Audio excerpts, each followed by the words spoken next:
안녕하세요. 준우스토리의 준우입니다. 거세를 한다는 것은 그 남자들에게서 목숨 다음 가는 좀 끔찍한 일이라고 볼 수 있는데요.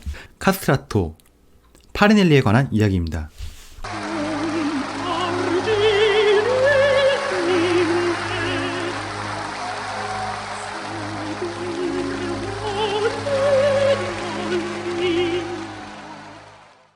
카를로 마리아 미켈란젤로 니콜라 브로스키라는 긴 이름을 가진 파리넬리는 1705년 이탈리아 아드리아에서 태어났는데요. 어린 시절부터 노래의 두각을 나타냈다고 합니다.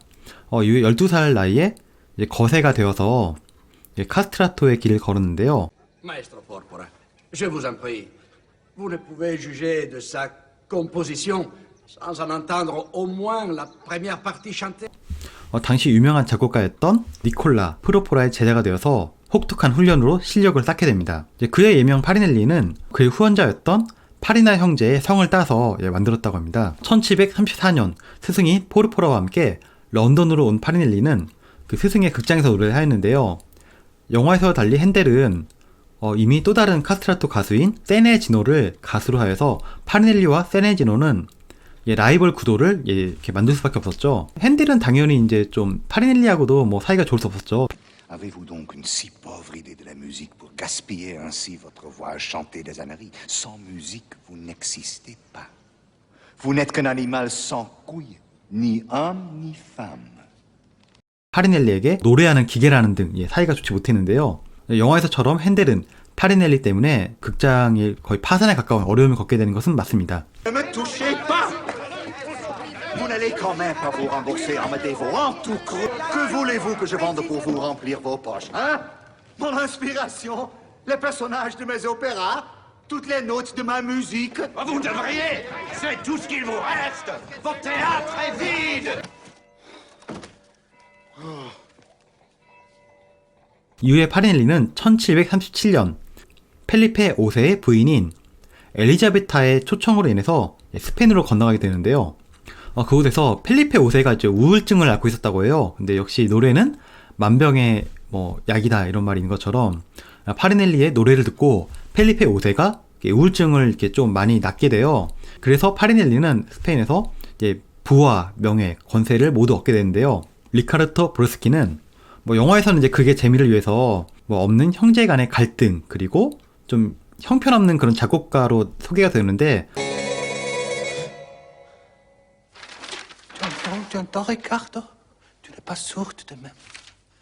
Tu remplaces l'inspiration par la virtuosité. De ces ornements, ces fioritures que tu multiplies, ces complexités. Donc tu surcharges tes partitions. Il est temps de penser à la musique. Il faut toucher le cœur, trouver l'émotion juste, essentielle.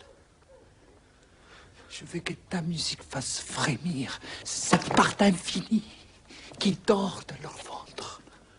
실제로 7살보다 연상이었어요. 리카르도 브로스키는. 그 동생이 파리넬리를 거세하지도 않았고 그리고 그 당시에 어느 정도는 좀 이미 이름이 많이 알려진 그런 작곡가였습니다. 그리고 파리넬리 위해서 작곡을 여러 편 하기도 했습니다. 참고로 말씀드리면은 그 파리넬리의 거세는 그의 아버지가 12살에 거세를 했습니다. 그리고 얼마 못 가서 이렇게 돌아가신 것으로 나와 있습니다. 영화 파리넬리에서는 그의 그 신비한 목소리를 만들기 위해서 그 테너 데렌 라긴의 목소리와 소프라노 에바 밀라스 고드레프스키의 목소리를 이게 적절히 합성해서 만들었는데요. 영화에서 그 신비한 이 목소리를 감상할 수 있습니다. 최초의 거세는 언제 했을까요? 이제 거세를 하고 환관이 된 그런 기록들은 우리나라, 중국, 그리고 그리스, 로마, 이집트 다양한 문화권에서 나오는데요. 유일하게 일본에서는 의외로 환관 제도가 없었다고 하네요. 네. 언제 한번 제가 환관 그 내시 그리고 공주, 해적, 바이킹 관련해서 한번 이야기를 다뤘으면 좋을 것 같습니다. 최초의 환관 기록은 기원전 1400년 은나라의 갑골문자에 나왔어요. 그 강족들을 잡아다가 거세를 해서 노예로 삼았다 이런 기록이 있는데 우리가 이제 그 낚시할 때 낚시하시는 분들을 강태공으로 많이 비유하잖아요. 그 강태공이 바로 그 강족이었어요. 낭만적으로 낚시를 해서 그 강태공님은 고기를 낚은 게 아니라 세월을 낚았다, 나라를 낚았다 이런 표현을 하는데 근데 세상에 어떤 지도자가 낚시를 하고 있는 그 노인에게 나라의 그 작전 참모 자리를 주겠어요. 주나라가 은나라를 무너뜨리고 억압했던 그 강족의 세력을 끌어들였는데 그 강족의 우두머리가 그 강태공이다라는 그런 말이 있습니다. 거세라고 하면은 보통 사람들이 그 성기 전체를 자르는 것으로 예, 이해하기도 하는데요. 실제 청나라에서 환관 만들 때는 그렇게 둘 다 제거하기로 했다고 해요. 근데 조선시대에서는 이제 고환만을 제거를 했는데 그 유럽의 카스트라토도 마찬가지로 그런 방식을 했습니다. 그래서 아이를 갖는 것은 이제 좀 불가능했지만은 성생활 자체는 가능했다고 해요. 또 그리고 자르더라도 이게 완벽하게 자를 수가 없었다 보니까 좀 일부 남아 있었고, 그래서 조선시대에는 그 주기적으로 그 환관들을 검사를 하기도 했다고 합니다. 당시에는 왜 이런 특별한 가수가 필요했을까요? 카스트라토는 거세하다는 라틴어인 카스트랄라에서 나왔는데요.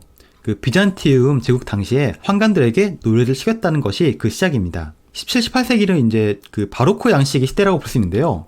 절대 왕정의 시대로 음악 문화의 중심은 왕족과 귀족들을 위한 것이었는데, 아무래도 화려하고 좀 사치스럽고 좀 이게 독특한 그런 많은 장식이 많은 그런 예술 작품을 즐겼습니다.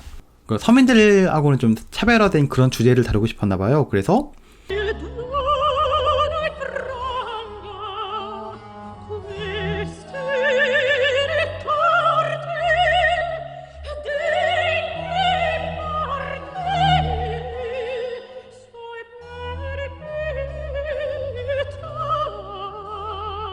뭐 주로 신하나 뭐 영웅, 왕 이런 사람들이 이제 작품들의 주인공이었기 때문에 평범한 남자라든지 여성들이 그 역할을 하는 것보다는 좀 더 뭔가 신비로운 목소리가 필요를 했고, 이에 카스트라토라는 이제 전대미문의 그런 이제 희귀한 가수 부류가 탄생을 하였습니다. 카스트라토들은 단순히 남성 호르몬뿐만 아니라 남자로서의 삶도 포기했기 때문에 그들에게 남은 것은 노래밖에 없잖아요. 노래가 인생의 전부라고 볼 수 있는데요. 그래서 그 연습량도 대단히 초월적이어서 다양한 초인적인 기교를 부릴 수 있었고, 기록에 따르면 파리넬리는 3옥타브 반을 완벽하게 오르내릴 수 있었고, 어느 음에서는 두 음을 빠르게 반복해서 꾸미는 트리까지 구사할 수 있었다고 합니다. 변성기가 지나기 전 10대 초 미성을 가진 남자아이가 변성기가 오기 직전에 이제 거세를 하였는데, 18세기 이탈리아에서는 한 해에 4,000명에서 6,000명에 달하는 아이들을 거세를 했다는 기록이 있어요. 그 중에 이제 아주 극소수의 사람들만이 성공을 했고, 대부분은 이제 성불구자로 살거나 자살로 마감하는 경우가 많았습니다. 하마터면 이제 카스트라토가 될 뻔한 유명인으로는 그 교향곡의 아버지인 하이든과 작곡가 로시니에가 있는데요. 로시니에 같은 경우는 세비야의 이발사, 빌헬름테를 작곡한 이탈리아의 작곡가로서 어릴 적에 굉장히 아름다운 목소리를 갖고 있어서 그렇게 그 거세를 권유받은 적이 있고, 또 하이든 같은 경우는 하이든의 아버지가 이제 마차 수레공이었었는데, 하이든이 워낙 노래를 잘하니까 이제 거세를 하도록 수술 날짜까지 잡았다가 갑자기 좀 이렇게 배탈이 나가지고 사흘 연기됐다고 해요. 근데 그 사이에 하이든의 아버지가 좀 생각이 바뀌어가지고 그냥 이거 안 하겠다고, 그래서 하이든이 그 아버지의 생각이 바뀌어서 그 카스트라토가 되는 것을 피하게 되었습니다. 그 거세를 하면은 뭐 탈모를 예방할 수 있다. 그래서 조선시대 때 그 내시 환관들은 뭐 탈모 환자가 없었다 이런 말이 있는데, 1942년 탈모와 남성 호르몬 연관성을 연구한 그런 학자가 있었어요. 미국의 해부학자 해밀턴은 연구를 통해서 사춘기 이전에 거세를 한 사람들은 남성 호르몬이 부족해서 설령 집안에 탈모 유전자가 있더라도 탈모가 생기지 않았고, 청년기에 거세를 한 사람은 그 탈모가 강도 약해지고, 성인에 이미 탈모가 된 사람도 그 거세를 하게 되면은 더 이상 이제 탈모가 진행되지 않는 것을 밝혀냈는데요.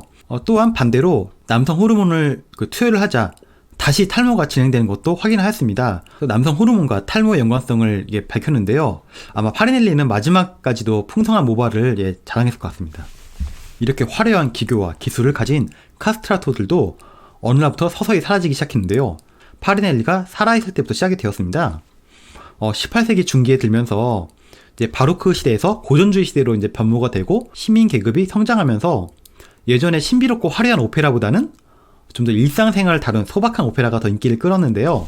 이런 시대의 흐름에서 카스트라토가 설 자리는 점점 잃게 되었죠. 그리고 프랑스 혁명 이후에 나폴레옹은 비인도주의적이라는 이유로 카스트라토를 만들기 위한 거세를 금지시켰고, 1903년 로마 교황청이 공식적으로 카스트라토를 금지하면서 카스트라토를 만드는 방법, 훈련법, 발성법들이 모두 소실되어서 현재는 전해지지 않고 있다고 해요. 1922년에 그 사망한 알렉산드로 모레스키는 역사상 마지막 카스트라토로 남아있는데요. 심지어는 음반까지 냈다고 해요.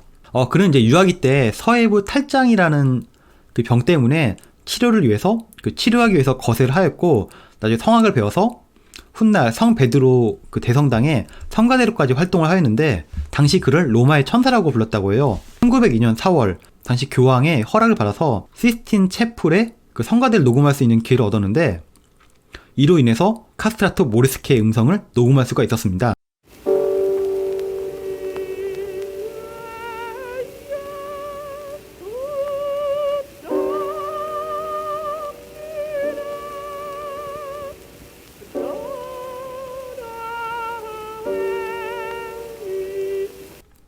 그 외에도 다른 그 카스트라토가 있었지만은 유일하게 그 특히 독창으로 음반을 그 우리가 들을 수 있는 것은 모레스케이기 때문에 그를 공인된 최후의 카스트라토라고 부릅니다. 파리넬리와 당대의 라이벌이었던 세네지노 그리고 카파렐리 외에도 19세기 크레센티니 등 부와 인기를 누린 카스트라토는 굉장히 많았는데요. 거세로 된 중성화 때문이었을까요? 이들 대부분은 이제 평균 수명보다 훨씬 긴 70세 이상을 살았고 특히 크레센티니는 84세에 사망하는 등 당시로서는 굉장히 긴 장수를 누렸다고 합니다. 카스트라토가 이제 사라진 이후 카스트라토를 위해 만들어진 곡들은 이후에 대부분 여성들이 불렀었는데요. 바지를 입고 그 남성 배역을 했다고 해서 그 트라우저 롤, 그 바지역이라고 해요. 그 마치 바지 사장 같은 그런 느낌인데 오늘날에는 여성이 이제 남성을 하고 부르는 것도 좀 보기가 이상하다고 해서 카운터 테너들이 부르고 있습니다. 오늘 이야기가 흥미로우셨다면 좋아요와 구독 그리고 댓글 부탁드립니다.